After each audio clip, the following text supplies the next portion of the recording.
Então, bom dia para quem é de bom dia, boa noite para quem é da boa noite, 93 para quem é de 93.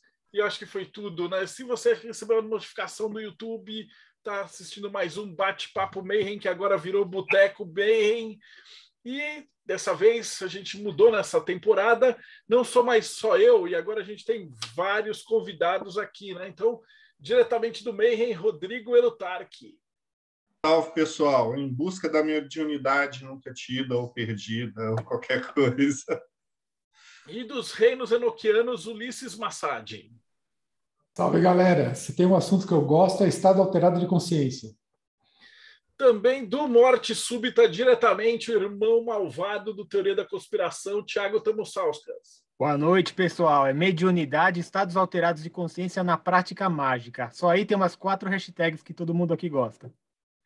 E do Japão, diretamente da base do Monte Fuji, Robson Belli. Ohayou gozaimasu. Muito bem, pessoal. Vamos ficar sabendo um pouco mais e o que isso pode ter a ver com meditação budista, o Zen. Hoje, antes de apresentar então nosso convidado, também queria agradecer a Germânia da Eclésia Babylon. Tudo bom, Germana? Tudo bem. Eu que agradeço a oportunidade de trazer o Léo aqui para estar falando sobre esse tema, que é bastante interessante para a gente, né? Seja muito bem-vindo, Léo Martins. Como é que você está? Oi, pessoal. Boa noite. Valeu pelo convite. Tudo certo. Pô, o pessoal que está acostumado, tá, a sua primeira vez aqui é que nem o Clube da Luta. Se é a primeira vez, vai ter que lutar, né? Então, a primeira pergunta que a gente faz é como é que você chegou até aqui, cara? Qual que é a tua jornada, né? Você começou pequenininho, ia na igreja, né? Aqui, tirando o Robson, todo mundo aqui fazia, né, comunhão, essas paradas e tal. E aí, 20 anos depois, o cara está fazendo doutorado em estudando pessoas com realidades diferentes. Eu não vou dar spoiler, não, mas o mestrado e doutorado desse cara é genial. Então, conta um pouquinho pra gente. Como é que é a tua história? Bom, eu nasci em Pedro Leopoldo, essa é uma parte importante, né? Uma cidade da região metropolitana de Belo Horizonte, que é uma cidade, por um lado, muito urbana, mas, ao mesmo tempo, tem algumas características interioranas. Né? O pessoal sabe, é a cidade natal do Chico Xavier. Então, eu cresci ouvindo histórias sobre mediunidade, sobre visão de fantasmas, sobre contatos com alienígenas, visão de lobisomens e criaturas assim. Eu pesquisei alguns casos de visão de lobisomem, de chupacabras, várias coisas que as pessoas relatavam naquele ambiente. Eu fui crescendo ouvindo isso e eu sempre fui muito curioso. Eu sou extremamente curioso, quase patologicamente curioso. Eu sou tão curioso que eu passo vergonha na rua. Então, às vezes eu passo no centro da cidade, tem uma fila de qualquer coisa. Eu pergunto para as pessoas na fila, eu paro na fila, essa fila é para quê? De tão curioso que eu sou, vai que é um negócio legal. Então, eu sou muito curioso. Imagina você crescer num ambiente desses, em que as pessoas relatam todo tipo de coisa estranha. Eu ficava me perguntando, será que isso é verdade? Não é? Será que essa pessoa tem algum problema mental? O que está acontecendo? Será que essas coisas existem? Será que essa pessoa está mentindo na minha cara? E aí eu fui crescendo nesse ambiente e eu comecei a fazer coisas por minha iniciativa, porque eu queria ver com os meus próprios olhos. Por exemplo, teve uma noite, se eu me estender muito, vocês me cortam, tá, gente? Teve uma noite, por exemplo, eu tinha mais ou menos, segundo meus parentes, eu tinha por volta de 6, 7 anos. Eu estava na casa de uma tia-avó, ali na região também, e tinha um casebre do lado que diziam que era assombrado. E eu queria ir lá, né? Porque o pessoal falava que via uma senhora que tinha morrido lá décadas antes de um ataque cardíaco. E eu queria ver a senhora, porque eu ia ver com os meus próprios olhos se esse negócio de fantasma era real. E minha mãe não deixou eu ir para o lugar. Por razões óbvias, né? Prego enferrujado, escorpião, qualquer coisa. Aí, o que eu fiz? Esperei todo mundo dormir e, mais ou menos umas 11 horas da noite, eu pulei a janela da cozinha, porque eu não achei a chave para sair. Pulei a janela da cozinha e fiquei lá. Na minha cabeça, eu fiquei a noite toda. Mas eu devo ter ficado umas 2 horas lá, sentado num toco, olhando ver se eu vi o fantasma da mulher. E nada do fantasma, resolvi ir embora. Né? Então, na hora que eu voltei, pulei de volta a janela da cozinha, derrubei as panelas, foi o caos danado, todo mundo acordou, apanhei, fiquei de castigo, não vi o fantasma. Então, eu sempre fui me metendo nessas situações porque, caramba, eu quero ver. Se existe um negócio, eu quero saber. Não quero ficar só na crença vazia, na crença terceirizada, vinda de outras pessoas. Era muito religioso, então eu cresci no catolicismo e eu mergulhei fundo pela mesma razão, exatamente o mesmo motivo. Né? Se existem essas coisas extraordinárias, como milagres, Deus, Espírito Santo, eu quero ter o contato mais próximo possível com esse negócio. Eu não quero só acreditar porque tem alguém falando. Então eu queria até ser padre, lá pelos meus, mais ou menos a mesma idade, assim. E até os 10 anos por aí, eu falei, não, eu quero ser padre porque não quero só acreditar na palavra do padre lá, eu quero ter o conhecimento que ele tem para eu poder julgar por mim mesmo. Só que aí eu fiquei sabendo do negócio do celibato que tinha, eu falei, esse negócio não vai rolar, não é legal, eu já gostava das menininhas na escola, então eu já vi que não ia dar certo, esse negócio de celibato, e eu acabei me afastando, e acabei me afastando mais ainda da religião. Mas essa curiosidade, ela continua me movimentando, né? Eu sempre fui atrás, sempre li tudo que eu pudesse ler sobre o assunto. Mais ou menos com os meus 15 anos, eu criei um grupo lá na minha cidade, que era o GUPEL, Grupo Ufológico de Pedro Leopoldo. Tem gente aqui que já foi entrevistada. E era uma coisa assim, totalmente artesanal, não tinha método científico nenhum, não tinha rigor nenhum, mas eu queria entender o que estava acontecendo, na mesma lógica da criança que eu era. Então eu entrevistava as pessoas sem nenhum critério, filmava, tenho vídeos ainda lá na minha casa de eu, adolescente, entrevistando as pessoas, perguntando o que elas viram, o que deixaram de ver. Eu me concentrava um pouquinho mais nos relatos ligados a supostos extraterrestres, porque supostamente seria mais fácil verificar. Porque vai que o suposto disco voador deixou uma marca lá no chão, queimado, vai que a pessoa que supostamente foi abduzida tinha um chip, alguma coisa. Então, na minha cabeça inocente, eu achava que era mais fácil demonstrar o caráter extraordinário daquilo numa coisa mais concreta, que era supostamente os contatos com alienígenas, do que um fantasma, um demônio que apareceria ou desapareceria sem deixar vestígios, supostamente. Apesar de que a gente sabe dos relatos, né, da coisa de ectoplasma e todas as outras coisas. Mas eu fui para esse lado, então, artesanal, investigando relatos, coletando relatos, e rapidamente eu entendi que é muito mais difícil ter esse elemento comprovatório que ia satisfazer minha curiosidade do que eu achei que fosse. É muito mais difícil conseguir um vestígio físico que fosse muito convincente, ou conseguir algum artefato supostamente na pele da pessoa que de fato é extraordinário, enfim. O que eu tinha quase 100% das vezes era o testemunho. Eram pessoas falando que coisas tinham acontecido com elas. E aí, rapidamente, eu entendi que se eu quisesse satisfazer a minha curiosidade, o caminho mais promissor era entender o testemunho, era entender as pessoas, porque 99,9% da matéria-prima que eu tinha sobre o assunto eram relatos. Né? E aí, esse foi um dos motivos, embora não o único, para eu estudar psicologia. Porque eu queria entender os relatos, queria entender a subjetividade, queria entender a saúde mental. Será que esse pessoal todo tem transtornos mentais? Será que dá para reconhecer? Dá para distinguir um médium de uma pessoa que só tem uma esquizofrenia e está vendo coisa, ouvindo coisa? Eu tinha todas essas curiosidades. Eu falei, não, tem que fazer psicologia para entender. Foi aí que eu mergulhei de cabeça. Eu tinha um interesse muito grande em hipnose também, né? Estados alterados de consciência, ayahuasca, todas essas coisas. Falei, cara, psicologia para mim. Porque a gente até conversou um pouco aqui antes de começar, né? Tem vários caminhos possíveis para a gente sanar essas curiosidades ou para a gente tentar. Um deles é a ciência, e foi o caminho que eu escolhi. Para mim, fazia mais sentido. Então, eu me formei em psicologia, só que se tiver alguém aqui assistindo a gente que faz psicologia ou já fez, provavelmente vai se identificar comigo na ideia de que a gente vê muito pouco sobre essas coisas na faculdade. Quem está de fora pode imaginar, deve falar muito sobre isso na faculdade de psicologia. Quase nada. Hoje em dia, eu como professor falo bastante, dou matéria sobre isso e tal, mas, cara, eu saí muito decepcionado da graduação. Eu estudava muito por minha conta. Né? Eu pegava nas matérias ali o que tinha de relevante em relação àquilo e eu deitava o cabelo mesmo para estudar. Eu já tinha até desistido da ideia de aprofundar isso muito depois que eu me formei, né? A vida bate na porta, os boletos. Então, eu fui trabalhar, né? Abri consultório, trabalhei em outras coisas de psicologia, até que eu descobri, na Universidade de São Paulo, um laboratório que só estuda essas coisas. Alegações humanas extraordinárias. Então, visão de fantasma, possessão demoníaca, magia, todas essas coisas do ponto de vista psicológico. Eu falei, cara, é isso.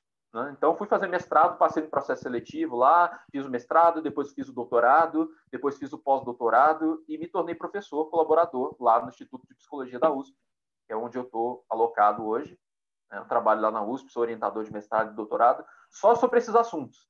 Então, todo mundo que é orientado por mim estuda coisas bizarras também, a ideia é multiplicar isso.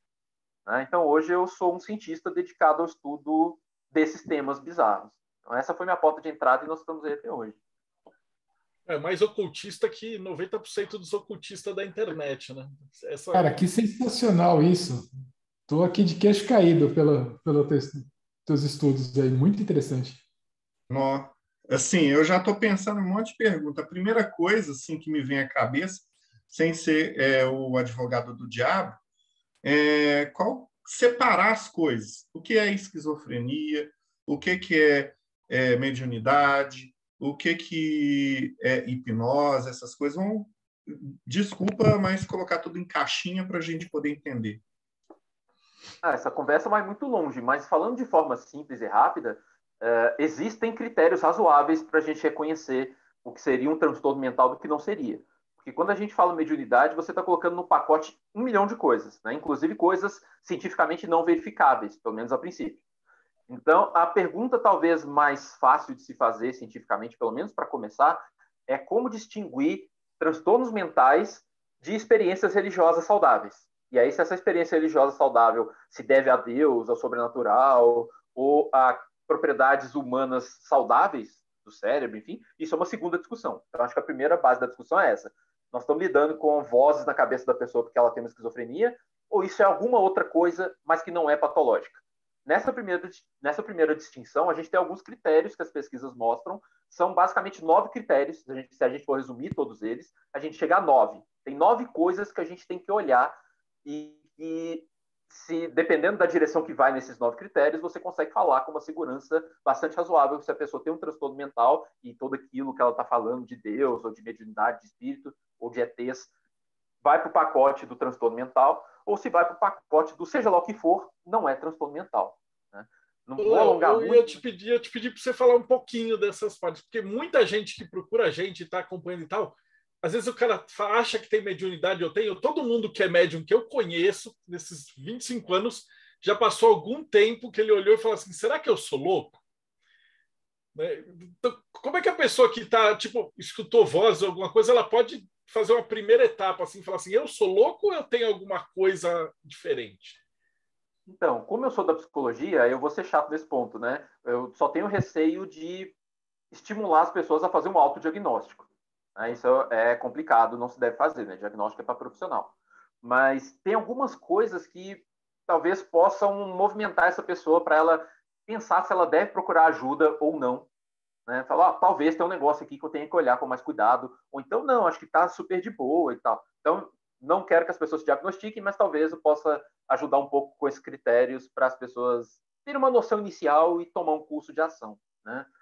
O principal critério, a gente não olha nenhum deles sozinho, tá, gente? Então, vou falar de alguns critérios, mas nenhum deles sozinho dá conta. Você tem que olhar todos. O primeiro e mais importante que sugere transtorno mental é sofrimento persistente. Se essas experiências estão ligadas a sofrimento persistente, a pessoa fica angustiada, a pessoa fica com a cabeça meio confusa, isso já aponta para o lado do transtorno.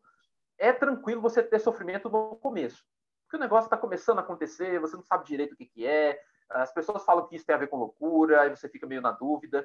Um ótimo exemplo que eu sempre uso nas aulas é o filme Sexto Sentido. Então, se alguém não viu o Sexto Sentido aí, gente, spoiler de um filme com mais de 20 anos não é spoiler, né? Diz que tem essa regra, não sei se vocês já ouviram. O filme tem mais de 20 anos não é mais spoiler. Então, o menino do Sexto Sentido, ele mostra esses critérios muito facilmente. Porque no começo do filme, ele está angustiado, né? Ele fica lá sozinho na igreja, brincando com os bonequinhos, fica com medo das coisas que ele está vendo. Mas no final do filme, ele já está até conversando com os fantasmas. Né?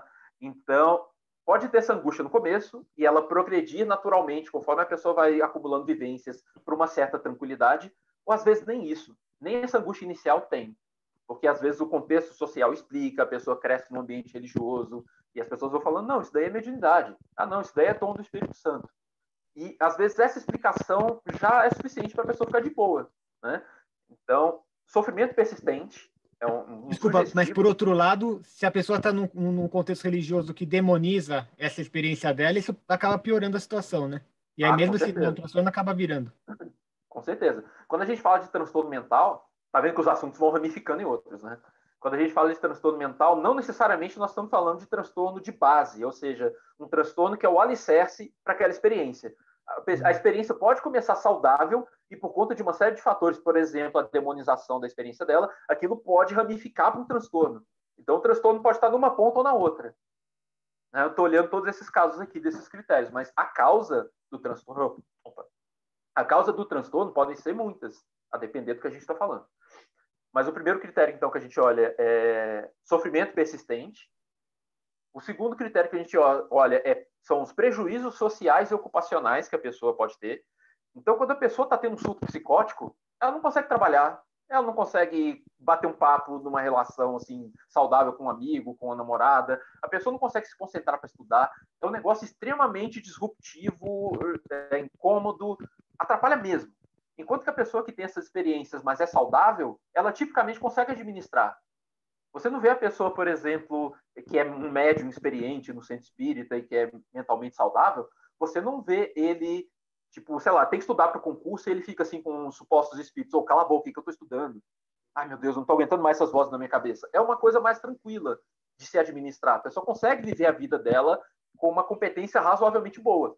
Tanto é que, eu não vou dizer necessariamente na maioria das vezes, porque teria que fazer uma pesquisa mais ampla para saber se é na maioria, mas muitas vezes, para a pessoa ter uma experiência de cunho mediúnico, independente de onde venham as vozes, há uma preparação. Né? A gente pode imaginar qualquer coisa.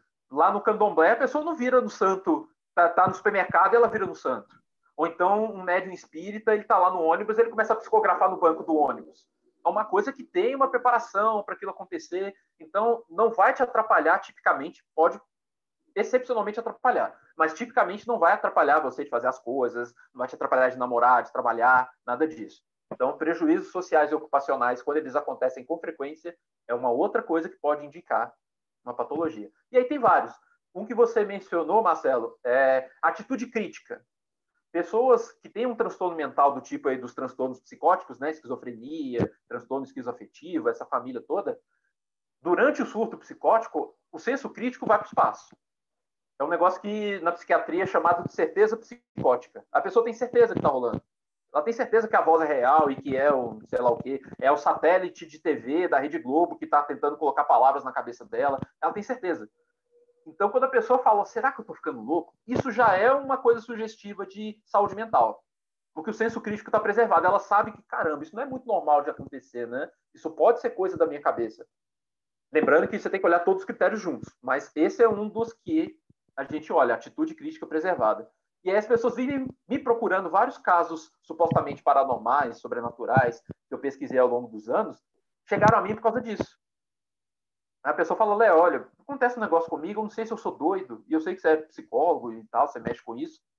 Sabe? Então esse senso crítico já traz as pessoas para mim de forma que a grande maioria das pessoas que eu pesquisei ao longo dos anos, independente de onde vem a experiência dela, é mentalmente saudável. Esse é mais um dos critérios. Compatibilidade cultural com o contexto da pessoa.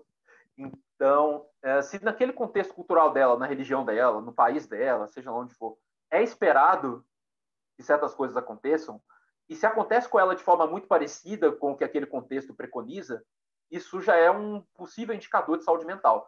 Porque o transtorno mental, a psicose, enfim, os surtos, eles são idiosincrásicos, eles são individuais, eles são peculiares da pessoa. Vou dar um exemplo. Vou contar um caso aqui, vai. Eu vou mudar alguns dados para não identificar a pessoa. Tem um sujeito que ele é bastante bem resolvido na profissão dele, um profissional de sucesso, tudo certinho. Então, aqueles critérios que eu falei já não acontecem com essa pessoa, né? Sofrimento persistente, tá tudo certo, o sujeito trabalha bem, ganha bem, tem família, tem namorado, tá tudo certo. E aí, ele me procurou falando que tinha acontecido um negócio com ele. Que ele tinha, numa noite dessas, acordado com o seu cabelo sendo puxado para trás. Aí ele acordou achando aquilo estranho, o quarto dele estaria inundado por uma luz azul, e que ao redor da cama, 3 ou 4 seres de baixa estatura, e que esses seres estavam fazendo ele flutuar em direção ao teto, e vou resumir a história porque a história é longa. Ele flutuou em direção ao teto, chegou lá numa luz no céu, extraíram sêmen dele, várias coisas, uma mangueira colocada no genital dele para sugar fluidos e coisas assim, e ele acredita hoje que ele tem um filho que foi gerado por esse processo e que esse filho vive lá no espaço, que os ETs o usaram, né, como cobaia para isso. E profissionais de saúde que conheceram essa pessoa antes falaram assim, não, isso é logicamente um transtorno mental, né? Da mesma forma que a pessoa fala que é Jesus ou qualquer coisa assim. Só que se você for olhar no contexto cultural muito específico, que a gente chama de ufologia, isso tudo é normal. Qualquer livro de ufologia que você pegar dos anos 90 para frente, vai estar cheio de relatos de abdução, de extração de óvulos e de sêmen, de produção de fetos híbridos, toda essa coisa. Então, se você está nesse meio, como essa pessoa que eu estou dizendo está, isso é normal e esperado. Então, já não é mais... roteiro, né? Tem um roteiro, tem aquilo que é esperado de acontecer, né? Então, já não é mais aquela coisa idiosincrásica, individual, como você falar que você é Jesus e que o anticristo é a Rede Globo, e tem uns satélites lá que ficam passando na sua cabeça e tentando colocar pensamentos na sua cabeça para te desviar da sua missão. Entende? Eu inventei um roteiro aqui agora, mas que é um roteiro altamente bizarro e individual. É difícil encontrar um grupo que fala, não, você é Jesus mesmo, e a Rede Globo está colocando pensamentos na sua cabeça e tal. Se tiver, aí a gente já tem um elemento contextual aí, para enfraquecer o caráter individual daquelas ideias. Mas a gente tem que fazer o dever de casa muito grande de quando pega uma pessoa, quando está conversando com alguém que fala coisas muito bizarras, de falar, não, tá, vamos ver quais são os contextos que essa pessoa bebe, né? Qual é a água que essa pessoa bebe, de onde que ela está vindo, de onde que ela pode ter tirado essas coisas. E aí muito do que a gente acha esquisito tá validado no contexto, né? Então tem esse critério, tem vários. Então, assim, a gente pode ficar falando aqui até amanhã, não sei se interessa, mas tem mais alguns critérios aí. Não sei se vocês querem que eu vá para esse lado ou não. Eu tô, assim, com uma curiosidade. Eu vivo escutando já há muito tempo que nos sanatórios estão cheios de médiums, não sei se isso é lenda urbana, que estão sendo tratados como se fosse doido, mas na verdade eles são médicos. Isso chega a ser realidade? Como que é? Então, hoje em dia, tem vários pontos aí, né? Historicamente, essa frase tem algum sentido, mas cada vez menos. Porque, para começar, né, a luta antimanicomial esvaziou essa noção de sanatório, né? Então, cada vez menos há leitos de internação psiquiátricos, ainda mais de forma fechada e tal. Mas se a gente voltar historicamente, lá no século XIX, isso era super normal, né? Quando a gente pensa, por exemplo, lá na França, o Charcot, com as histéricas dele, internadas lá e tinha uns procedimentos muito bizarros. Esse é um dos pilares, inclusive, da história da hipnose e tal, das técnicas para lidar com esse tipo de coisa. Bastava a pessoa falar coisas esquisitas que ela era internada. Isso até bem pouco tempo atrás estava valendo, bem poucas décadas atrás ainda valia essa ideia de que falou coisa estranha, isso é um forte indicativo de transtorno mental. Tem uma professora, colega minha, que infelizmente caiu nessa, para vocês verem o tanto que isso é atual, estava dando uma supervisão de estágio, não vou falar instituição, já que foi nem nada, mas estava dando supervisão de estágio, e aí uma das alunas do último período, né, de psicologia falou que a paciente dela tinha dito que era médium, que ela via e ouvia espíritos. E a professora falou, beleza, já sabemos que é psicótico. Não, né? Pelo amor de Deus. Então a gente está falando aqui que, independente do sobrenatural existir ou não, experiências incomuns podem ter origem saudável, como na grande maioria das vezes é mesmo. Então, confusões diagnósticas existem. As pessoas vão ser cada vez menos internadas por causa disso, porque a cultura está mudando, a cultura médica, psiquiátrica, psicológica está mudando em relação à internação. Mas que existem muitas confusões de diagnóstico, existem. Conheço casos de pessoas que relataram abduções por alienígenas e foram medicadas, medicação antipsicótica. Isso fez um mal danado para a pessoa. Aí sim a pessoa começou a ter problema, né? Porque a vida dela estava toda organizada e tal. Ela só falou, olha, acontece um negócio esquisito comigo. Uma vez por mês aparecem uns carinhas lá no meu quarto e me levam. Ela começou a tomar medicação antipsicótica e aí ela começou a ter problema. Pensamento desorganizado, de angústia, de insônia, um monte de problemas, né? Então, sim e não, né? A coisa da internação, menos, muito menos, mas a confusão diagnóstica ainda existe. Por isso que eu sempre falo, eu sempre dou matéria, falo desses critérios diagnósticos, porque eu estou formando psicólogos, né? E colegas psiquiatras, enfim. Então, as pessoas têm que saber dessas pesquisas e muitos não sabem. Então, em termos leigos, a gente pode dizer que se essa relação com a mediunidade está sendo problemática, é quase como se fosse um relacionamento abusivo. Aí a pessoa precisa procurar ajuda. Então, de novo, né? Tentar não fechar diagnóstico de forma não profissional. Mas para saber quando é que a pessoa procura alguma ajuda. Sim. Então, isso vale para outras áreas da vida também, né? Da mesma forma como um relacionamento normal com a sua parceira, seu parceiro, se o negócio está causando mais sofrimento do que sendo bom, pode ser bom você procurar uma psicoterapia. Se essas experiências estranhas também começarem a perturbar, sim. Inclusive, de novo, é o que a gente vê no Sexto Sentido, né? Quem que ajudou o menininho a lidar com essas coisas todas? Os psicólogos, né? O psicólogo, colega meu lá do filme. Então, não é papel do clínico, do psicólogo, do psiquiatra questionar a veracidade da experiência. O que a gente tem que questionar é se está fazendo bem ou se está fazendo mal. E se a pessoa consegue integrar aquilo na vida dela de forma saudável, ela pode viver o resto da vida ouvindo vozes, vendo coisas, e isso ser perfeitamente saudável, que é o que a gente vê no filme. No filme, é claro que, no fim das contas, é fantasma mesmo. Do ponto de vista da ciência, a gente não pode afirmar isso, mas pode afirmar que, seja lá o que for, é tranquilo, é saudável, vida que segue, vai acreditar no que você quiser e viver sua vida em paz aí. Desde que não cause esse sofrimento, essas coisas todas. Mas tem outros critérios, tá? Eu abordei alguns, mas tem mais. Eu lembro que no comecinho do Teoria, quando eu tinha alunos, né, que a gente dava o curso de cabala e tal, ele sempre levava no terreiro. E aí o pessoal assistia aquilo e eu falava assim, cara, é o seguinte, eu chamava de 3 estágios, né? Então o primeiro estágio do cético é olhar para aquele terreiro acontecendo e falar assim, cara, isso aí é um circo. Né? O cara lá tá fingindo que é um herê, tá passando Coca-Cola na cara, o outro finge que é um Exu e tal. E não tem como convencer o cara que é cético de que daquilo ali não é um circo, né? Como é que você convence que o cara está realmente incorporado ou que ele é um charlatão? Acho que seria esse o primeiro passo, né? E aí o segundo passo seria você ver se o cara tem um transtorno, que foi meio que aconteceu comigo. Eu tinha um monte de amigos que incorporaram minha vida inteira e eu ficava naquela dúvida e falava assim, será que esse cara tá realmente tendo um contato com alguma entidade, um espírito, etc e tal? Ou o cara tá louco, né? E aí você conversando com a pessoa, você vai vendo que ela vai tendo experiências diferentes, a gramática é diferente, o jeito de falar é diferente, o vocabulário muda. Tem algum tipo de estudo que foi feito a respeito disso? Cara que fala outra língua, por exemplo. Tem muita coisa, cara. E lembrando só que não só essas duas possibilidades, tá? Porque a gente normalmente pensa, né, que ou é transtorno mental ou é verdade. Ou é transtorno mental ou a pessoa está tendo contato com espíritos, com alienígenas mesmo.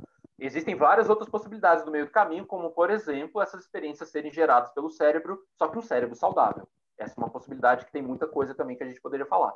Mas tem pesquisa, sim, dá para a gente entender que algo diferente está acontecendo, por exemplo, com as pesquisas usando ressonância magnética funcional, né, e eletroencefalograma. A gente consegue ver que a pessoa entra em estados diferenciados de consciência durante a mediunidade, por exemplo, durante a psicografia. Fazer com religiões de matriz mista ou religiões de matriz africana é um pouco mais difícil porque a pessoa está se mexendo, né, durante a dança e tal. Então tem muito mais pesquisas com médiuns espíritas. Deixa o cara lá psicografar, ele fica lá quietinho, com os fios na cabeça, ou então dentro do equipamento, e ele incorpora, seja lá o que for. Começa a psicografar, começa a fazer psicofonia, seja lá o que for. Aí a gente vê que o funcionamento cerebral muda drasticamente em médiums experientes. Tem uma diferença. Médiums inexperientes muda quase nada. Médiums experientes, o cara que está há mais de 10, 20 anos como médium espírita, muda. O cérebro do cara muda. Então você consegue dizer que tem uma assinatura neurológica de que algo diferente está acontecendo de fato. Por exemplo, uma das coisas que a gente percebe em médiums experientes é que o córtex pré-frontal, é a parte que fica bem aqui, a nota da testa, ela veste com várias coisas, né? Uma área que tem várias funções, mas uma delas é a área mais responsável por essa coisa do ponderamento racional, do autocontrole, do julgamento e tal. Nos médiums experientes, na hora que ele está psicografando, por exemplo, essa área é praticamente desativada. Tipo, ela dorme, ela apaga. O que é muito bizarro, né? Do ponto de vista mais inicial, de você olhar aquilo, a pessoa está lá escrevendo coisas aparentemente complexas, concatenadas, que tem um sentido, mas o córtex pré-frontal dela está off. Enquanto você vê, por exemplo, em médiums inexperientes, o cara acabou de chegar, tem 1 ano que ele psicografa, 2 anos, o córtex pré-frontal está trabalhando, o que sugere que ele está fazendo um esforço consciente, pelo menos em parte, para escrever aquilo, ou pelo menos está julgando o que está acontecendo. Ele lê e fala assim, esse negócio aqui não sei, será que tá bom isso aqui? Será que não tá? À medida que ele vai adquirindo experiência naquilo, o negócio vai passando, o córtex pré-frontal relaxa, esquece, e o negócio vai só no automático. Então, córtex motor, córtex visual, isso tudo funciona bem. Sistema límbico funciona bem, mas o pré-frontal vai para o espaço. O que isso sugere? Que o funcionamento cerebral dela mudou, então ela está experimentando um estado diferenciado de consciência, sim, você consegue ver em tempo real o negócio acontecendo, e que não é algo racional, pelo menos no sentido consciente. Então, quando o médium volta falando que, eu lembro mais ou menos do que aconteceu, ou então, eu até lembro, mas eu não tive o menor controle, faz sentido com o que a gente está vendo no funcionamento cerebral dela. Ou seja, não é mero fingimento. Na grande maioria das vezes, não é mero fingimento. O que não quer dizer que é necessariamente um espírito. A gente sabe, por exemplo, que por treino, por aquisição de hábito, você consegue fazer várias coisas assim no piloto automático. Vou dar um exemplo cotidiano que é mais simples, tá? Não estou falando que esse exemplo equivale 100% a ser um médium psicografa, mas só para entender a lógica. Quando você aprende a dirigir, o seu pré-frontal está ali o tempo todo trabalhando, porque você tem que lembrar qual pedal que você tem que pôr, você tem que fazer a marcha certinho, você fica com medo, julgando, será que eu estou fazendo direito? Ah, meu Deus, o que será que vai acontecer? Depois de 10 anos de carteira, você não pensa mais para dirigir. Né? Então, assim, o cérebro humano ele é capaz de automatizar tarefas complexas. E à medida que isso vai acontecendo, o pré-frontal vai sendo deixado para lá, pelo menos em relação a essa tarefa. Vai ficando automático. Então, a grande discussão é, isso é suficiente? O cérebro sozinho é suficiente para produzir essas coisas num nível mais automático? Tem toda uma discussão que a gente pode se aprofundar nela. Mas eu só estou querendo até aqui defender esse ponto de que, sim, a pessoa está experimentando um estado diferenciado mesmo, não é mero fingimento, pelo menos na grande maioria das vezes. É claro que o pessoal pode fingir, tem gente que finge as coisas, óbvio, mas os dados mostram que muita gente não finge. Essa experiência que você me falou, acho que é a coisa mais fantástica que a gente escutou aqui, porque é nosso sonho, é tipo pegar a ciência e testar essa galera e ver se tem ou não tem, né? Acho que essa é a grande curiosidade. Acho que tanto eu como o Thiago, o Robson Ulisses, em relação aos anjos enoquianos e tal, sempre foi a nossa curiosidade de falar assim, porra, tem ou não tem alguma coisa além, né? É o cérebro do cara. Como é que você pode pegar um taxista, por exemplo, o cara tem até a 4ª série, aí o cara incorpora lá o doutor não sei o quê, e o cara pega e fala alemão fluente. Aí, na época, a gente levou uma professora de alemão para conversar com o médium para testar o cara. E aí ela virou e falou, o alemão desse cara é perfeito. Foi o ponto de vista na minha vida, pelo menos, que eu virei e falei, cara, eu preciso entender isso. Porque se for um negócio da psicologia, eu também quero aprender alemão sem precisar estudar.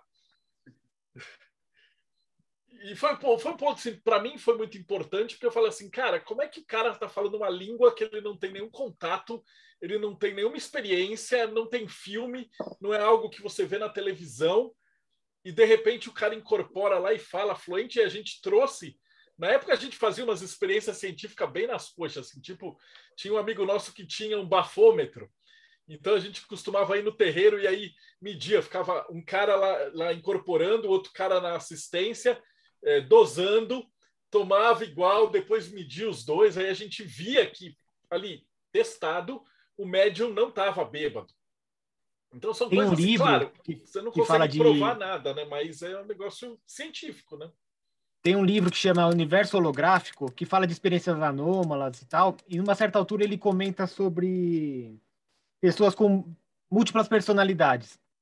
E num dos casos que ele conta, está documentado lá, que é verdade, a gente não tem como saber, mas diz que tem casos de gente com múltiplas personalidades que uma das personalidades tem alergias que a outra não tem. Ou que a dose de anestesia tem que ser diferente se for uma criança ou se for um adulto. É muito estranho, porque não é só a mente, né? A forma como o corpo funciona pode ser alterada. Do ponto de vista científico, isso é esperado.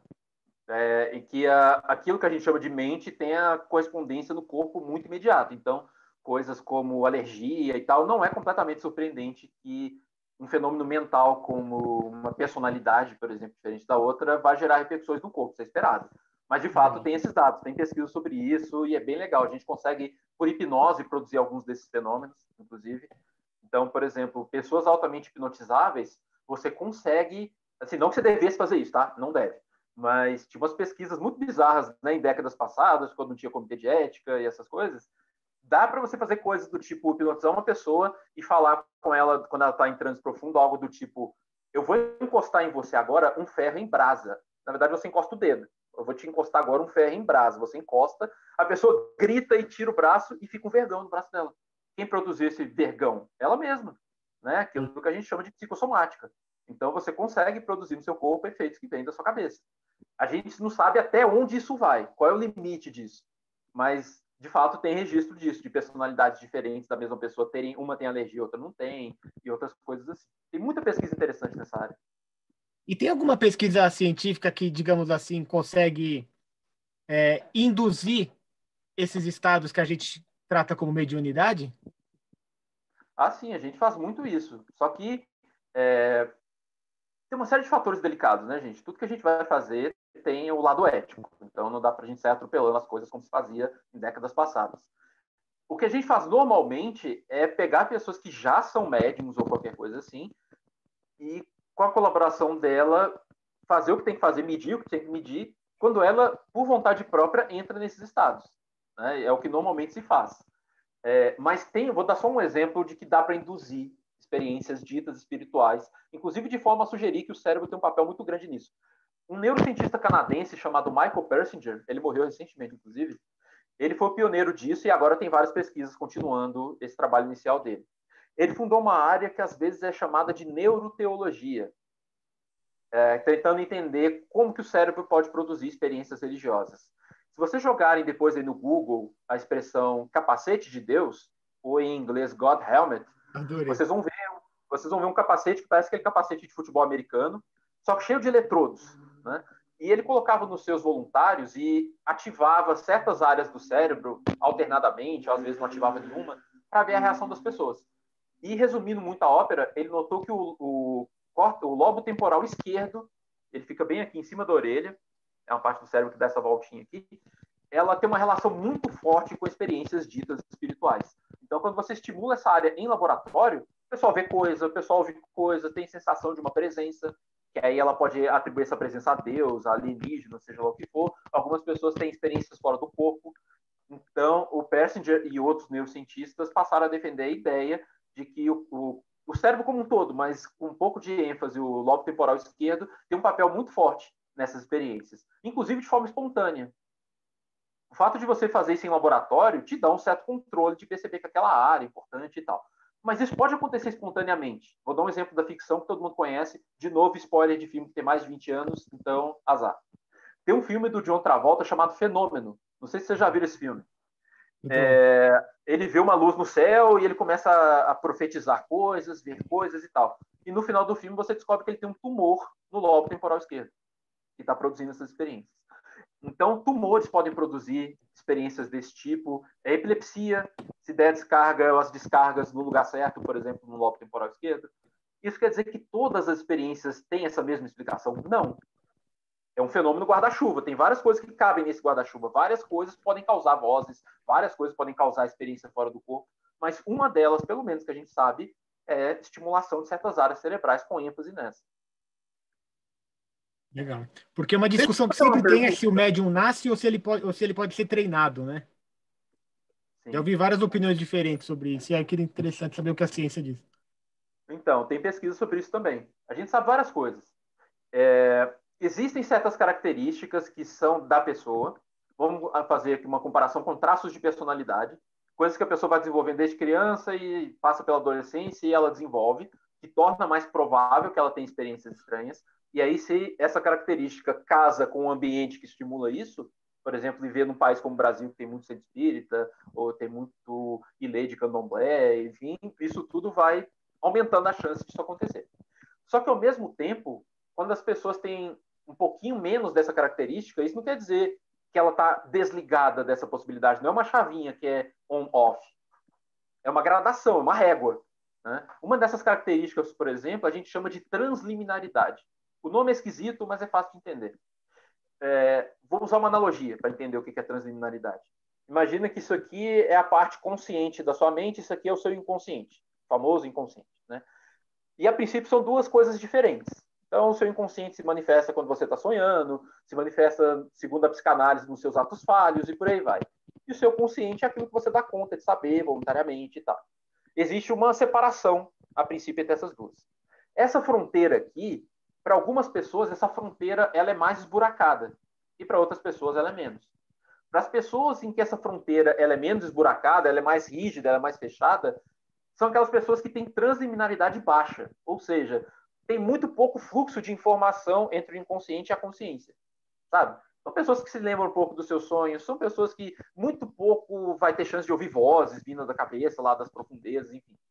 Só que pessoas que têm transliminaridade muito alta, ou seja, essa fronteira é muito buracada, ela vai experimentar um fluxo de informação vindo do inconsciente muito grande. E como que isso se manifesta na prática, no dia a dia? Elas têm uma tendência muito maior a ouvir vozes, a ver coisa, a ter intuições, várias coisas assim, comportamentos automáticos, né? De, sei lá, escrever coisas sem perceber que está escrevendo. Lembra antigamente, quando a gente tinha telefone de fio, ficava geralmente no canto assim da nossa sala, a gente ficava lá com o telefone assim no ouvido, conversando com a avó, e a conversa durava meia hora, uma hora, a gente começava a rabiscar no bloquinho de notas, que ficava perto assim do telefone, né? Bloquinho de recado. E aí, quando terminava a ligação, você olhava aquele bloquinho, estava cheio de rabiscos, de desenho, um monte de coisa. Pessoas com transliminaridade alta, ela consegue escrever um talteking novo ali, sabe? Naquela meia hora de conversa. Porque esses processos inconscientes, eles vão vazar para a consciência muito mais facilmente. Né? A pessoa vai experimentar isso muito mais facilmente. E a transliminaridade é uma coisa que, ao que tudo indica, tem esse componente mais inato, que interage com o ambiente e a pessoa vai sozinha. Você não precisa treinar para ter transliminaridade alta. Né? Ao mesmo tempo que é uma régua, não é que a pessoa tem transliminaridade alta e o resto não tem, é uma régua. Então, o outro cara tem um pouco mais que você tem um pouco menos, mas todos nós temos alguma coisa. Nenhum de nós é completamente cindido, separado o inconsciente da consciência. E já que todo mundo tem essa relação, pouca ou muito, todos nós podemos treinar esse fluxo acontecer. Por exemplo, meditando. Por exemplo, fazendo esses treinamentos mediúnicos. Vários centros espíritas oferecem treinamento mediúnico, né? Desenvolvimento de mediunidade. A pessoa vai lá todo sábado e faz umas atividades lá e vai treinando. Do ponto de vista psicológico, o que você está treinando? Você está treinando esse fluxo, deixar a coisa fluir. Né? E aí você começa a escrita automática, começa a fazer um monte de coisa. Então dá para treinar, mas ao mesmo tempo tem predisposições que facilitam.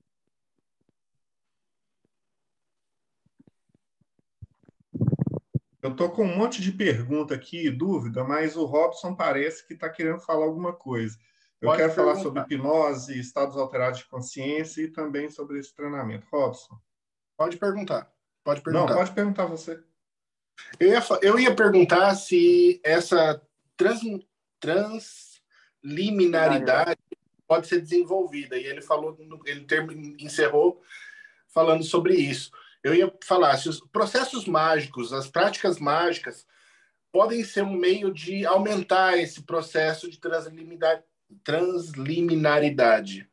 Aí ele já afirmou que sim, que a prática pode levar ao desenvolvimento. A gente tem exemplos, inclusive, do Sper mesmo. O primeiro Magia do Caos, ele fazia muito disso. Ele chamava de escrita em transe.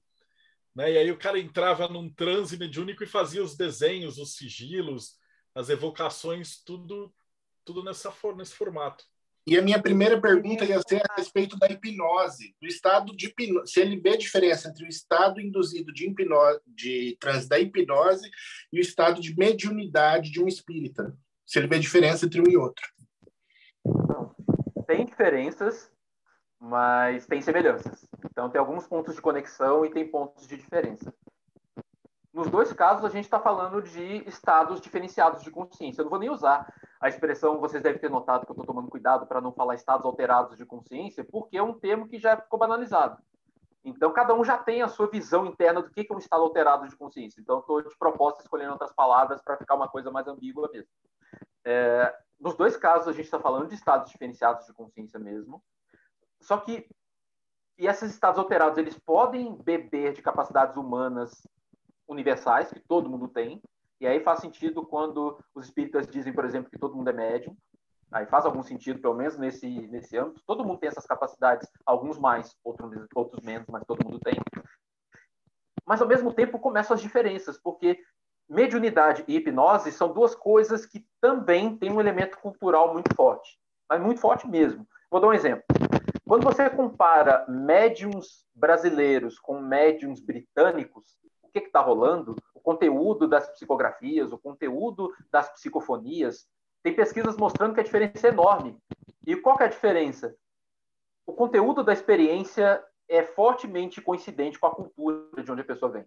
Então, enquanto cartas mediúnicas e, enfim, falas, seja lá o que for, manifestações espíritas no contexto brasileiro, que a gente pressupõe que seriam de espíritos, né, de alguém que não está aqui especificamente no Brasil, alguém que está em outro lugar, essas experiências elas são altamente coerentes com as religiões que a gente está falando aqui, né? Então, se a pessoa está no centro espírita, ela vai falar de reencarnação, vai falar do nosso lar, vai falar dessas coisas todas.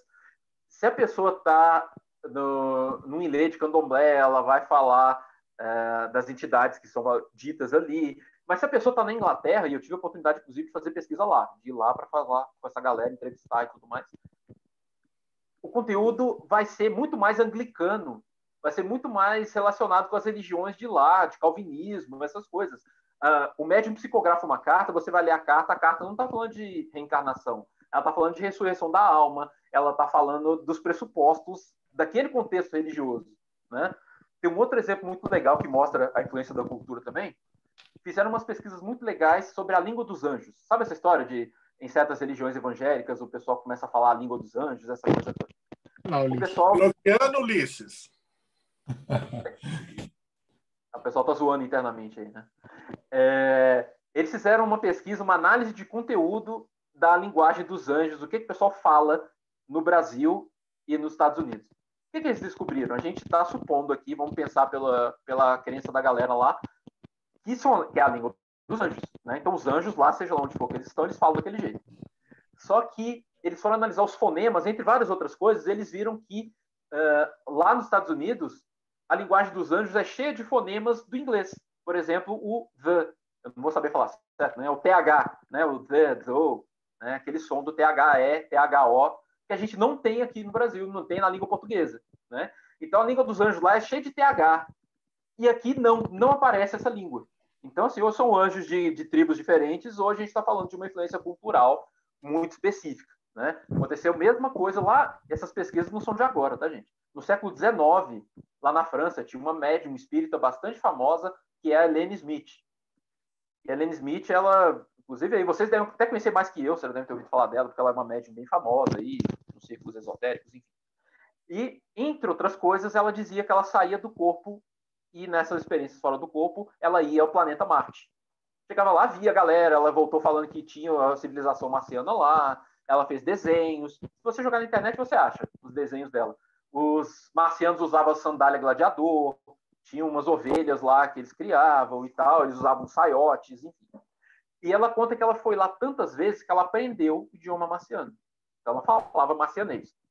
Só que no século XIX tinha um pioneiro da psicologia francesa, que é o Théodore Flanois. E ele contratou um linguista para, junto com ele, estudar a Helene Smith. E eles chegaram à conclusão, que, entre outras coisas, que o idioma marciano da Helene Smith era uma variação infantil, palavras deles, do idioma francês. Então, eu vou exagerar aqui, mas em francês, bom dia, bonjour. E em marcianês era bonjour, sabe? Então, o idioma marciano dela era uma distorção do idioma francês, que é o idioma que ela conhecia. Então, quando a gente estuda essas experiências espirituais, enfim, muito do que a gente percebe é um paralelismo muito forte com a cultura de origem da pessoa, que bate até com um daqueles critérios de saúde mental que eu falei lá atrás, lembra? Que um deles é compatibilidade com a cultura de origem. Então, aquilo que a cultura preconiza que deve acontecer, o que é esperado naquele contexto que deveria acontecer, normalmente acontece. Então, a pessoa, mesmo que não seja de propósito, ela muitas vezes ecoa aquilo que é esperado no contexto cultural dela. O Léo, a gente estava brincando porque o John Dee, que é um dos textos bem famosos, né, dos anjos enoquianos, ele é um cara justamente que no século XVI falava que ele conversava com anjos e tal. E aí você tem os goécios, que são os demônios, que o cara fazia evocações e tal. E era uma coisa engraçada, porque logo quando a gente começou a fazer essas pesquisas aqui, uns 20 anos atrás, a gente pegava esses sigilos, que eram como se fosse o símbolo do demônio, né, para você chamar o demônio e tal, do século XVII e tal, e a gente levava para o pai de santo do candomblé. E ele olhava o mesmo tipo de traçado e falava, olha, isso aqui é um Exu Tiriri. E aí a gente conseguia... E, obviamente, essas duas culturas nunca tiveram contato umas com as outras, né? Mas os desenhos que eles alegadamente falavam que era para chamar o demônio ou para chamar o Exu eram símbolos muito parecidos, né? Isso era uma coisa que a gente ficava doido atrás. Falava assim, poxa, como é que tem uma explicação para isso, né? Isso vai longe, cara. Isso vai longe. O primeiro cara que foi olhar isso com algum carinho na comunidade científica foi o Jung. Né? Quando o Jung começou a falar de arquétipos, essas coisas, um dos motivos era esse, que ele olhava a reincidência de certos símbolos em religiões, em grupos esotéricos, em doutrinas filosóficas, né? Que certas coisas se repetiam. O papel do círculo, por exemplo, né? Em quase todas as culturas humanas, os círculos desempenham um papel importante, ligado a alguma divindade ou ligado à perfeição e tal. A gente consegue achar várias explicações para isso. Não estou dizendo que nenhuma delas é definitiva e que, inclusive, serve para todos os casos. Muitas vezes não vai servir para todos os casos.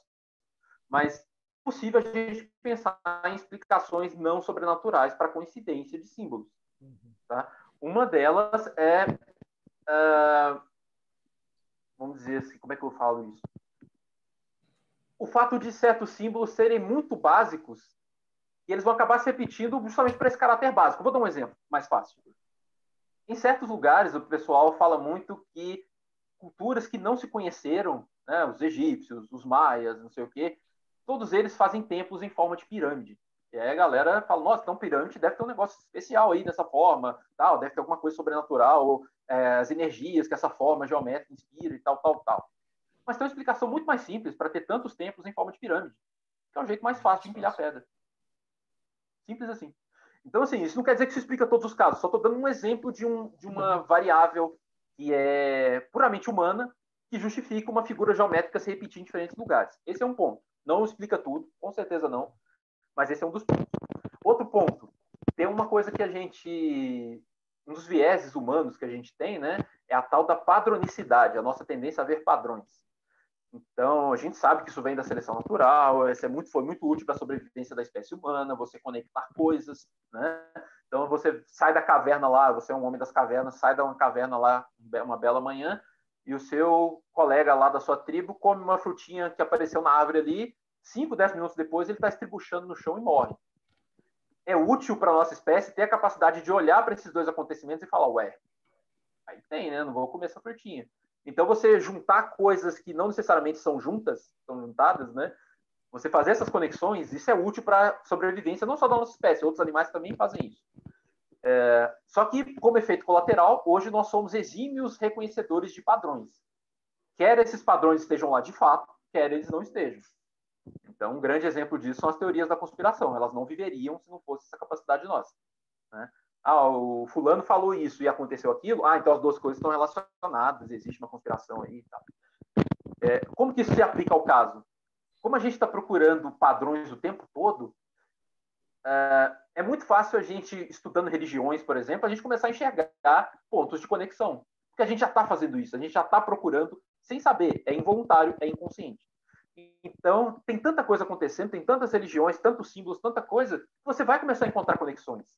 Né? Fatalmente, quer essas coisas estejam relacionadas ou não, você vai encontrar.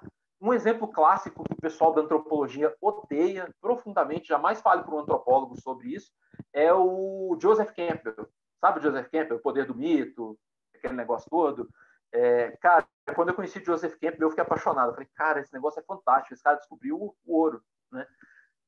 Só que aí, conforme eu fui estudando, enfim, tal, foi possível ver, por isso que os antropólogos odeiam o Joseph Campbell, que aqueles paralelismos que ele fala entre as mitologias e tal, é um exercício claro de padronicidade.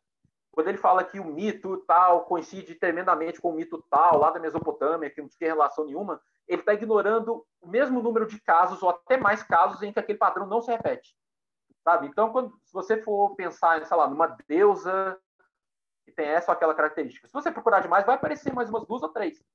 Entende? E você fala, pô, então tem uma relação e tal, a deusa japonesa da fertilidade com o deus hindu de não sei o quê. Mas a gente já está com essa tendência de ficar procurando padrão. E tem tanta coisa acontecendo que a gente vai encontrar. Inclusive de figuras geométricas, de símbolos, né? Tem tantos símbolos, uma hora você vai achar alguns que batem. Então, assim, eu estou dando 2 exemplos de processos não sobrenaturais, não extraordinários que poderiam justificar isso, mas aberto à possibilidade de ter outras explicações para outros casos. Mas, como eu tinha dito no começo, né, tem tantos caminhos para a gente estudar esses fenômenos extraordinários, essas coisas todas. Um desses caminhos é a ciência. Foi o caminho que eu peguei. E na ciência a gente sempre procura a explicação mais simples primeiro. Não que a explicação mais simples seja necessariamente a correta. Às vezes não é. Só que é legal começar pela mais simples, porque se ela for a verdadeira, é mais fácil de você descobrir, porque ela é mais simples, tem menos coisas para você investigar. Se ela for a explicação errada, também é mais fácil de descartar. Né? Então, a gente começa pela mais simples. Então, fazendo esse exercício, a gente consegue explicação para muitas dessas coisas, mas ainda sobra um ruídozinho, né? Como diria o Wesley Safadão, aquele 1% vagabundo, né? Sempre sobra um 1% lá que você não consegue explicar aquele negócio que motiva as pesquisas. Mas a maioria das coisas a gente consegue achar alguma explicação. Ô, Léo, deixa eu fazer uma pergunta, galera, que acho que vai interessar todo mundo. Você falou da questão de padrão, de que a gente busca bastante padrão. Você tinha comentado antes que um dos fatores que a gente tem que analisar é a atitude acrítica, que pode acabar tendo em vista. No ocultismo, além de a gente ter esses padrões todos, a gente, inclusive, é treinado para encontrar mais padrões ainda. A cabala, a alquimia, basicamente, são ferramentas para encontrar padrões onde outras pessoas não encontram. Então, minha pergunta para você é o seguinte: tendo em vista que, se você observar o meio ocultista, você vai encontrar dois tipos de pessoas. Um desse tipo de pessoa é justamente quem não tem a criticidade, aquela pessoa que tem aquela teoria e não vai abrir mão dela, e tem outras pessoas que gostam de discutir o assunto. Que dica você pode dar como psicólogo para que o ocultista não fique bitolado? Eita, pô, aí...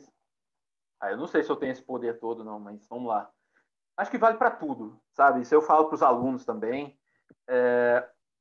Tem um grande divulgador científico, bastante conhecido, que é o Carl Sagan, né? Tem várias coisas que ele falava que eu não concordo, mas tem várias coisas, a maioria delas eu concordo bastante. E tem um prefácio de um livro dele, que é um dos mais famosos, que é O Mundo Assombrado pelos Demônios, recomendo. Apesar de ter coisinhas ali que eu não concordo, enfim, mas a grande maioria das coisas é legal. E logo na introdução do livro, ele conta o principal aprendizado que ele teve na vida, com toda a carreira científica que ele teve. Ele foi astrônomo, professor na Universidade de Cornell, mas a principal lição dele foi com os pais, e foi com quem ele aprendeu o ceticismo e a admiração. Ele fala que ele estava lá na janela da casa dele, do apartamento, olhando para o mar, e a mãe dele, para estimular a curiosidade dele, falou: você sabia que do lado do mar tem a Europa? Tá lá, os europeus estão lá do outro lado.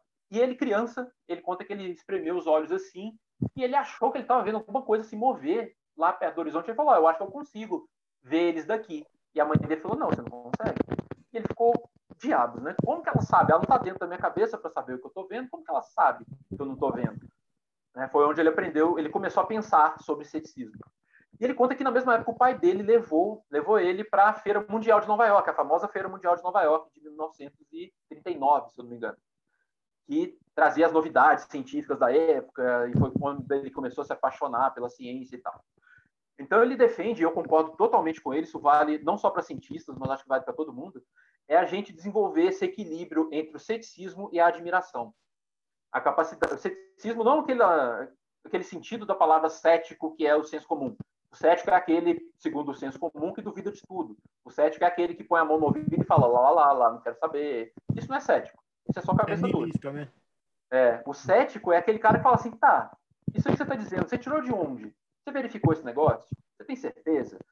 Esse que é o ceticismo saudável. Né? Então, mas também não é só ser cético. E é fácil duvidar de tudo. Né? E você consegue refutar qualquer coisa que você queira se você tiver obstinado o suficiente para duvidar de tudo. Né? Então ele fala que você tem que ser cético, mas ao mesmo tempo você tem que ter a mente aberta para as maravilhas que o universo pode te apresentar. A gente não sabe quase nada. Né? A gente está engatinhando como civilização, então falta tanta coisa para aprender. E aí ele recomenda, e eu recomendo atrás, que a gente tente desenvolver esse equilíbrio entre o ceticismo e a admiração. A capacidade de se abrir para o novo, mas ao mesmo tempo o entendimento de que a gente pode estar errado, e a gente erra pra caramba, mesmo. Tem várias pesquisas mostrando que a grande maioria dos processos psicológicos humanos, inclusive o raciocínio, são enviesados por processos inconscientes. E aí só depois que você chegou a uma crença, a uma conclusão por motivos inconscientes, é que você conscientemente busca uma justificativa racional para aquilo. E a gente sai com a sensação de: não, eu só acredito naquilo porque eu avaliei ponderadamente, racionalmente, cheguei a essa conclusão. Na grande maioria das vezes você acredita numa coisa por motivos inconscientes e só depois você cria uma justificativa para você mesmo, para racionalizar aquilo ali e dar um verniz de: não, agora isso faz sentido, eu posso acreditar numa boa. Então, assim, é bom duvidar, inclusive, da gente mesmo, desde que a gente tenha a mente aberta para que o extraordinário possa existir mesmo, enfim. Entende? Então, acho que a grande lição é essa, o equilíbrio entre ceticismo e admiração. A gente se protege de ficar bitolado, por um lado, né, de não vou ver nada extraordinário que exista no universo me interessa, eu já tenho as minhas crenças, não quero ser abalado. Ao mesmo tempo, você não cai no extremo oposto também de tudo é verdade, sabe? Todas as energias, todos os seres, tudo é verdade. Calma. Né? Calma, Veloz. Então, acho que essa posição intermediária ela nos protege dos dois extremos.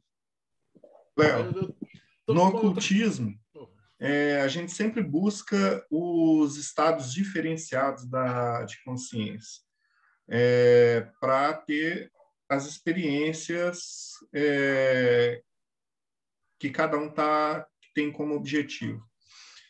Na hipnose, quando você começa a estudar hipnose, você vê que na vigília você está num estado, quando você está relaxado você está em outro, aí você está dormindo, você tem vários níveis ali, e cada nível desse tem uma letra grega que eu não estou lembrando agora. O que eu quero falar sobre auto-hipnose, assim, explicar sobre esses estados diferenciados da consciência que nós temos normalmente, como os estados assim, onde a consciência está retirada, quando você está meditando, você consegue melhorar o fluxo de ideia como se fosse... eu estou tentando formular a pergunta aqui. Resetar o computador e reiniciar ele. Quando você está meditando, quando você realmente consegue abaixar o nível. Isso é possível? Com esses... Termina a pergunta. Achei que você tinha terminado. Não, basicamente era isso. Pode... do ponto de vista científico, a visão que a gente tem de hipnose, de estados diferenciados de consciência, ela confirma alguns aspectos do que as pessoas normalmente defendem e acreditam, mas alguns aspectos não. Então, essa noção de uma distinção muito grande entre o estado que você experimenta na vigília, no dia a dia, e o estado hipnótico, por exemplo, cientificamente não faz tanto sentido. É uma coisa muito mais um degradê e uma interpenetração de estados do que uma coisa que ou vai para um lado ou vai para o outro. Quem faz hipnose, especialmente em contexto clínico, sabe disso. Por exemplo, quando a gente hipnotiza criança. Criança entra e sai da hipnose assim, muito facilmente. Então, a gente tem que estar preparado para isso. Você está hipnotizando uma criança, você sabe que ela vai sair e ela vai voltar. Relaxa. Se ela saiu, espera uns 2, 3 minutos, continua ali a indução que ela vai voltar. E essas pesquisas sobre funcionamento cerebral e tal mostram que essa interpenetração, essa mistura de estados diferentes aí. Inclusive, muito do que se fala de ondas cerebrais, alfa, beta, gama, teta, essas coisas todas, a gente problematiza isso. A coisa não é tão redondinha assim, não. Mas aí eu me perdi na sua pergunta. Eu fui falar a base do que eu queria responder e eu perdi a pergunta em si. O que você queria saber? Assim, a auto-hipnose, a pessoa fazendo a meditação, ela consegue chegar nesses estados alterados de consciência que muitas vezes o mago está buscando através de químicos e outras coisas. Super. Vai ter diferenças, né? Igual eu tinha comentado da mediunidade em relação à hipnose. O aspecto cultural já vai ditar certas diferenças. Então, o transe do mago não vai ser igualzinho o transe da pessoa em auto-hipnose, porque a gente está falando de universos simbólicos diferentes. Então, a experiência vai ser modelada por isso também. Mas, nos aspectos básicos, a gente pode falar que tem uma conexão boa. E sim, através da auto-hipnose, se você passa pela experiência, se você aprende como o seu cérebro responde aquilo ali, você pode sim fazer auto-hipnose. Eu faço. Eu usei hipnose por muitos anos na clínica, hoje eu não clinico mais, estou trabalhando só com ensino e pesquisa, mas cliniquei por muitos anos, então você hipnotizando os outros e tudo mais, você aprende. Eu usei, inclusive, para mim, recentemente, só para dar um exemplo de como a gente consegue entrar nesse estado, eu odeio dentista. Na real, se tiver algum dentista aqui, desculpe, mas eu odeio. Me sinto mal, tenho angústia, é foda dentista para mim. E tanto é que eu preciso tomar muita anestesia normalmente. Para fazer uma simples obturação, eu preciso tomar várias anestesias. Já teve uma ocasião que eu tomei 10. O dentista me deu 10 anestesias. Só assim ele conseguiu fazer a minha obturação. E era só uma obturação. Na última dentista que eu fui, ela me deu 2. E eu falei, não, tá doendo pra caramba. Ela falou, você vai ter que voltar outro dia, porque eu não vou te dar mais. E a dentista era longe, era um monte de coisa. Eu falei, não quero voltar aqui de novo. Eu falei, não, vai ter que ir. Aí o que eu fiz? Eu fiz uma auto-hipnose. Ali rapidão, assim, durou 10 segundos para eu fazer. E eu não senti nada. Zerou a dor. Então, assim, você aprendendo os processos, você consegue acessar estados diferenciados de consciência. A explicação para esses estados e o conteúdo sutil, os detalhes dessa experiência vão ser modelados pela cultura, pelas expectativas. Por isso que eu falei que na magia é uma coisa, na auto-hipnose no dia a dia é outra, mas o alicerce é conjugado, então dá para a gente acessar. Eu faço uso da auto-hipnose para meus estados alterados de consciência. Léo, eu tenho uma pergunta. Como você já fez aí uma série de pesquisas, uma série de estudos, Você poderia contar alguns casos, algumas coisas daquilo que mais te impressionou, aquilo que você viu e você falou, não tem uma explicação para isso, isso é alguma coisa que me deixou assim, sei lá, me chamou muita atenção. Ah, isso tem, cara, tem muita coisa. Isso até que motiva a gente a continuar pesquisando, né? Se tivesse todas as respostas, largava isso para lá. Mas, por exemplo, eu já vi muitos fenômenos no céu que eu não sei explicar. Então, muitos objetos voadores não identificados ou fenômenos aéreos não identificados. Já vi vários que eu não sei explicar. A maioria a gente consegue, mas tem uma minoria que você fala, putz, velho, agora complicou. O que não quer dizer que não tenha uma explicação, né? Eventualmente vai ter uma explicação, só não sei qual é essa explicação. Mas então já vi coisas assim, já vi alguns fenômenos ligados a coisas sobrenaturais, alguns casos interessantes de poltergeist, que não é tão fácil explicar. Eu não cheguei a comentar aqui, mas eu, entre aspas, sou mágico também. Eu falo entre aspas porque é uma ofensa para os mágicos de verdade falar que eu sou mágico. Mágico no sentido de ilusionista. Então, eu aprendi, estou aprendendo, continuo estudando e tal, ilusionismo, porque, como eu estudo casos de suposta paranormalidade, tenho que saber reconhecer truques. E tá cheio de falso paranormal aí fazendo truque de mágica, de ilusionismo. Mas tem alguns casos que você fala, putz, velho, eu ainda não consegui e talvez nunca consiga. Mas esses casos seguem afetando a gente. Por exemplo, algumas informações que a pessoa eventualmente fornece e não consegui rastrear de forma nenhuma de onde ela pode ter tirado aquilo. E tem várias técnicas muito criativas, tá, gente? Não é porque a pessoa fala uma coisa muito pessoal sua e não tem como esse cara saber. Pode ser que ele consiga. Inclusive, eu faço muito esse tipo de mágica que a gente chama de mentalismo. Mas eu já vi umas coisas que falam, putz, velho, eu não consegui ainda entender como que esse cara, de onde esse cara tirou essa informação. Como foi que teve um caso, por exemplo, de poltergeist conhecido lá no nosso círculo interno, um caso pesquisado, que uma televisão daquelas de tubo, ela voou da prateleira que ela estava para o meio da sala, longe de todo mundo, e sem qualquer aparato de ilusionismo pudesse justificar. Fio, gelo, hoje tem um tipo de poltergeist que é com gelo. Você pega, por exemplo, um objeto bem pesado, calça ele com uma pedrinha de gelo, bem pequena, que não dá para ver de longe, mas ela é suficiente para calçar. Na hora que o gelo derreter, o objeto desbalanceia e cai. Só que ele vai cair sozinho, longe de todo mundo, né? Então, de repente, a gente está aqui conversando e lá na frente a televisão cai, né? E pouca gente vai prestar atenção numa pocinha de água que está ali no chão. Então, tem várias formas criativas de você produzir uma série de fenômenos, mas tem alguns casos que ainda falam, putz, velho. Alguns casos ufológicos, por exemplo, é um dos que eu mais gosto, tá, gente? Essa questão dos OVNIs e tal, eu tenho muito interesse.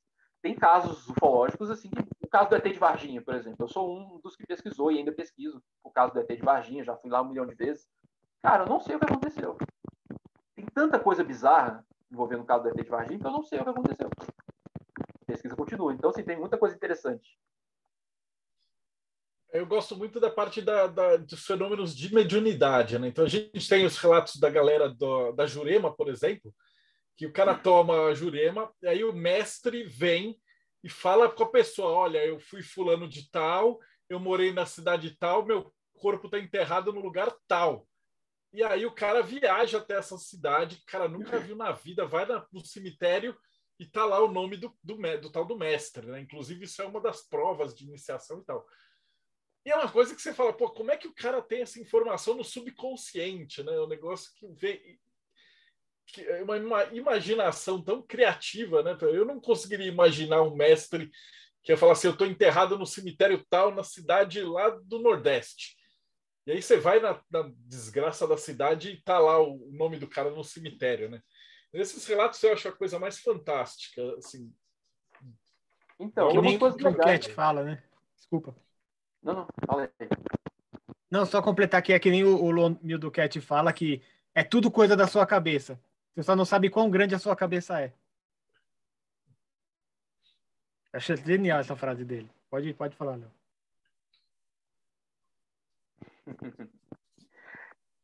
Então, tem muitas coisas interessantes nessa parte aí de memórias de vidas passadas e coisas assim.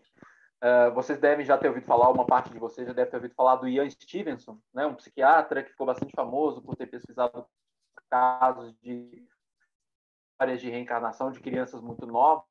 E uma das coisas que essas pesquisas mostram de fato, porque, embora casos extraordinários possam eventualmente acontecer, tem casos que a gente conhece, casos pesquisados, em que se conseguiu descobrir como que a pessoa acessou aquela informação. Inclusive, um caso bastante famoso do Ian Stevenson, de uma criança que ela viu na TV, aparentemente, uma matéria que passou uma vez sobre uma cidadezinha lá, um cara que morreu na cidadezinha. Muitos meses depois, ela começou a falar daquele cara. E aí, até conseguirem rastrear que foi na TV que ela viu aquilo, foi um cobrar para conseguir. Então, assim, é muito importante a gente fazer esse tipo de verificação e tal, mas pelo menos do lado científico, que é de onde eu vou falar, é o tal do lugar de fala, né? Meu lugar de fala é do lado da ciência. Quando a gente faz essa verificação dessas informações de forma sistemática, inclusive dos casos mais interessantes, de vez em quando a gente esbarra em umas coisas que a gente não esperava. Por exemplo, tem um caso bastante conhecido, alguém já até baixou minha tese de doutorado aí, tem um caso bastante famoso que era um menininho, não lembro mais onde é que foi, se foi na Índia e tal, mas ele falou esse tipo de coisa. Ah, o meu nome era tal, eu vivia em tal lugar, na cidade de tal, beleza. Aí o Ian Stevenson, esse psiquiatra que eu estou dizendo, foi lá verificar.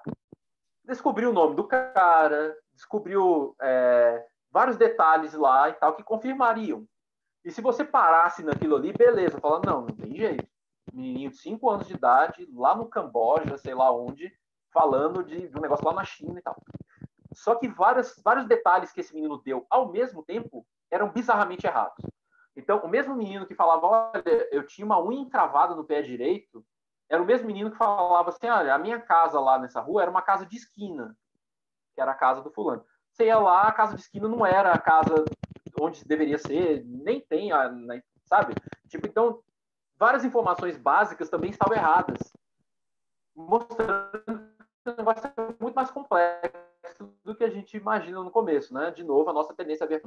Se você dá muitas informações, a chance de acontecer alguns acertos é bem razoável. E aí a gente tem a tendência a observar os acertos e ignorar os erros. Muitas daquelas previsões de fim de ano têm essa característica, né? A pessoa fala 1 milhão de coisas, um monte de coisa não vai acontecer, mas aí se numa dessas ela acerta uma, pronto, no ano seguinte ela já está sendo chamada para Ana Maria Braga para dar a previsão do ano, porque ela acertou ano passado aquela. Então, é mais delicado, sabe? Isso que eu quero dizer. Pode ter alguma coisa extraordinária ali? Super pode. Mas primeiro a gente tenta ver essas alternativas. A gente sempre tem um ódio mortal dessa galera que faz previsões e tal, porque eles estragam, assim, tipo, eles são responsáveis pela galera cética odiar, se você falar qualquer coisa de hermetismo ou ocultismo, os caras já olham torto. Justamente por esse monte de charlatão, né? Pelo menos no meu caso, a minha paixão sempre foi esse fenômeno de mediunidade. Por isso que eu acho que esses exercícios que eles estão fazendo com pôr o cara na máquina, mede o cérebro dele, vê se o cara está incorporado. De repente, eu não sei se o cara incorporar um Exu, a máquina registra de um jeito, ou o cara incorporar um preto velho, o cérebro dele fica de outro jeito. E aí, se um outro camarada incorporar um preto velho, tem uma coincidência, né? Eu acho que o problema sempre vai ser a quantidade, né? Vocês vão precisar de muitos médiums para medir o cérebro dos caras, para ver se as entidades são diferentes. Eu tenho fé que um dia a gente chega lá. A gente vai conseguir ter tecnologia e máquinas para medir isso, né? Mas eu acho que esse é o caminho. Eu admiro muito isso que vocês estão fazendo. Valeu, cara. A gente está fazendo muita coisa, tem dados, sabe? Porque a gente aqui tem pouco tempo. Mas tem muita pesquisa legal, inclusive pesquisas sobre fenômenos parapsicológicos como telepatia e coisas assim. Mostra que tem resultado, isso aqui é foda. Os resultados acontecem num patamar superior ao esperado pelo acaso, a gente descartando explicações como fraude, como experimento mal feito, todas essas coisas.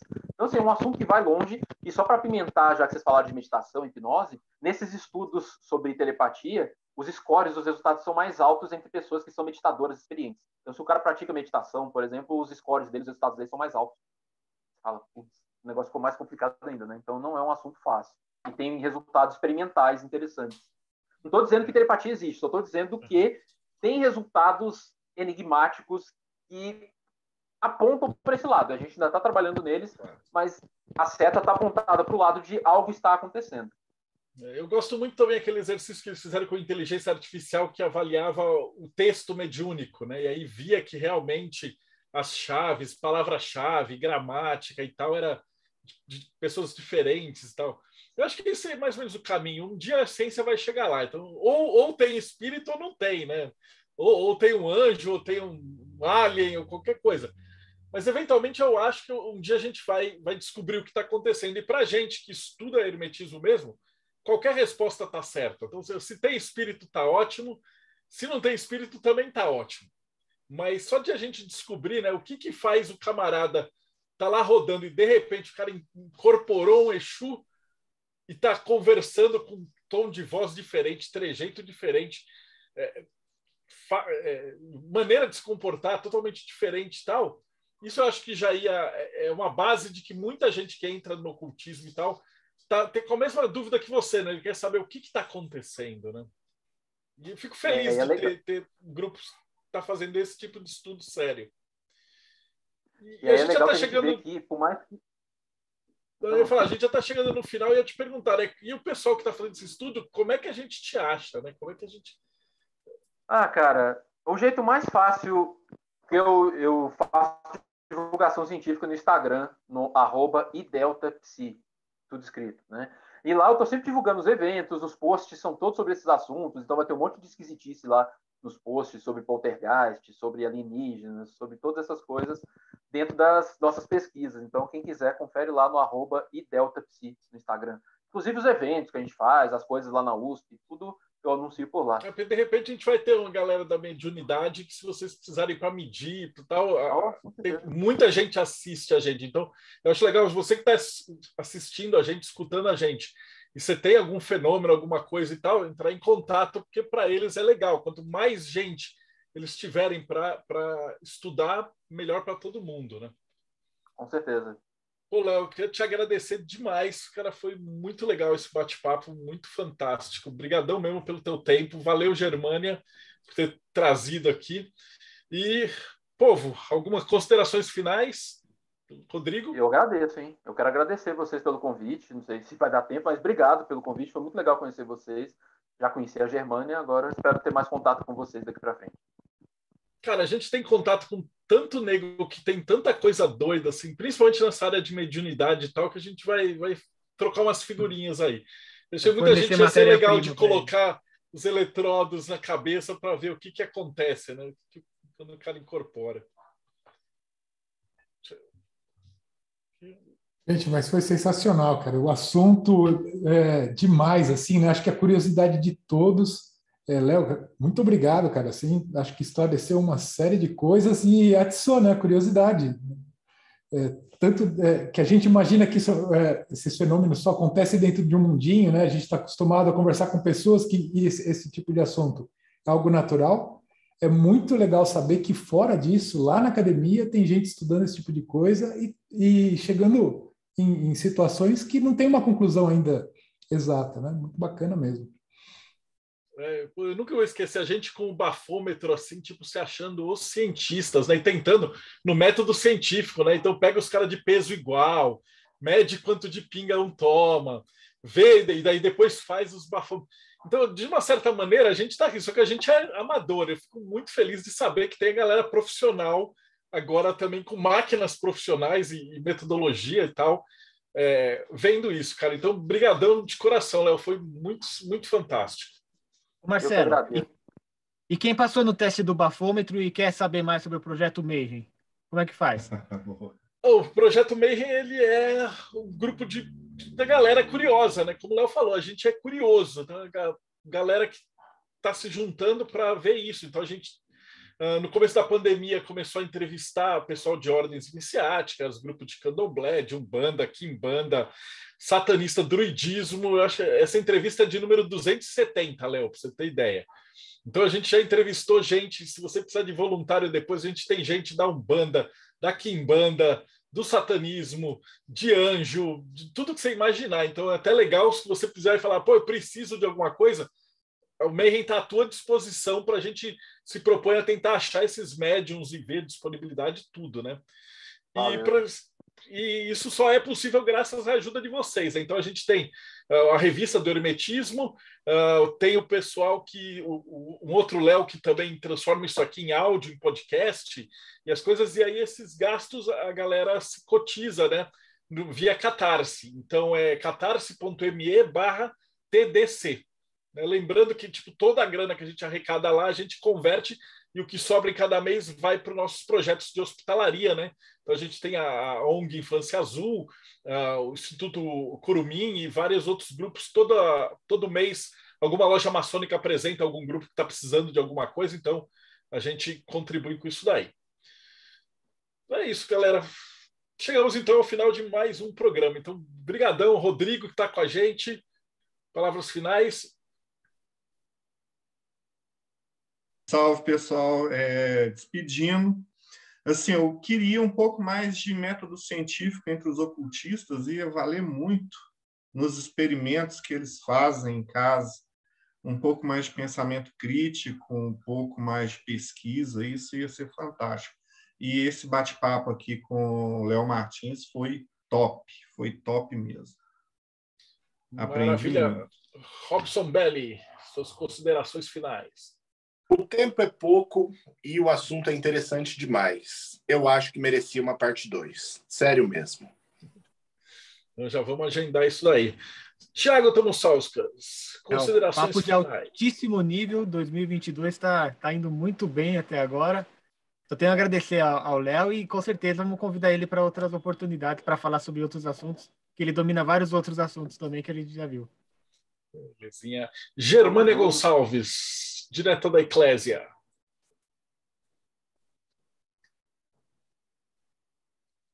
Queria agradecer, Léo, essa oportunidade que você está aqui falando com a gente, com a galera da magia agora.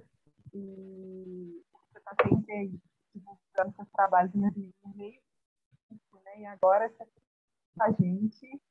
E pedir também para outros programas, eu tive a oportunidade de falar para mais coisas, porque são assuntos que vão ramificando ali, um puxa o outro, e é muita coisa para falar. Então, muito obrigada. Maravilha. Então, eu peguei os contatos do Léo, para vocês seguirem ele, está aqui nos textos da descrição do vídeo, tem aí o Instagram dele, tudo, e eu vou pegar os dados se ele quiser alguma outra coisa, e-mail, essas paradas todas. E agradeço todo mundo que seguiu a gente até agora no Bate-Papo Mayhem. Então, dá like, segue o canal e a gente se vê aí no próximo Bate-Papo Mayhem.